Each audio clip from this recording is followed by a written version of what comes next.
கர்த்தருடைய பரிசுத்த நாமத்திற்கு ஸ்தோத்திரம். இன்றைய நாளுக்கான தேவ வார்த்தை யோசுவா 1ஆம் அதிகாரம் 6 மற்றும் 9ஆம் வசனங்கள். பலங்கொண்டு திடமனதாயிரு, இந்த ஜனத்தின் பிதாக்களுக்கு நான் கொடுப்பேன் என்று ஆணையிட்ட தேசத்தை நீ இவர்களுக்கு பங்கிடுவாய். நான் உனக்கு கட்டளையிடவில்லையா? பலங்கொண்டு திடமனதாயிரு, திகையாதே, கலங்காதே.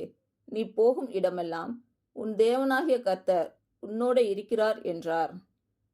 இன்று பிறந்த நாள் மற்றும் திருமண நாள் காணும் அனைவருக்கும் இயேசு கிறிஸ்துவின் நாமத்தினாலே வாழ்த்துக்கள். கர்த்தர் உங்கள் பலவீனங்களை மாற்றி உங்களுக்கு பலத்தை கட்டளையிடுவாராக. கர்த்தர் உங்களையும் உங்கள் பிள்ளைகளையும் உங்கள் பிள்ளைகளின் பிள்ளைகளையும் ஆசீர்வதிப்பாராக.